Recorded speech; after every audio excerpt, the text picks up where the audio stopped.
от всички теории, свързани с дрехи втора употреба и защо някой не иска да ги носи, е тая искрено някой искам да ми я обясни.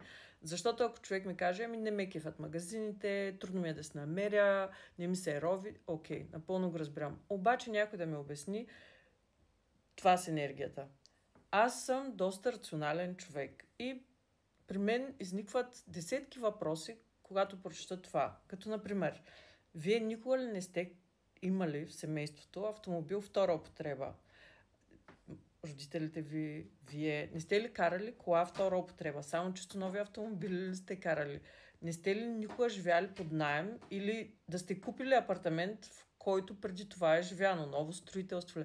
Какъв е принципа на живот на тези хора? Ходили ли сте някога на почивка? Били ли сте в хотел?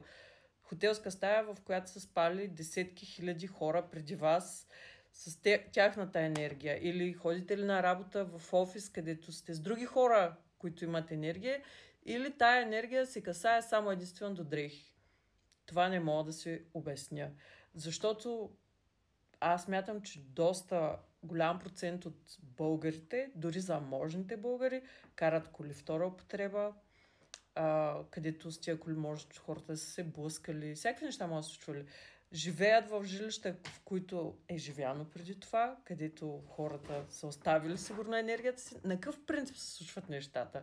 Защо, примерно, ако имаш един потник, той ще те срини енергийно, а всичката друга интеракция не е проблем. И друг въпрос вече, последен имам. Защо да носиш дрехи от fast fashion, да кажем Zara, H&M, Shein, дрехи, които тотално замърсяват планетата? Става въпрос за отвратителни материи, става въпрос за много неетични практики за изработването, до някъде дори за детски труд. Тези дрехи по-енергийно възвишени ли ви карат да се чувствате?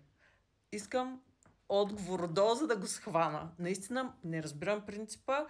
Аз цял живот нося дрехи втора употреба. Не чувствам по някакъв начин да са ми повлияли. Наистина не го разбирам.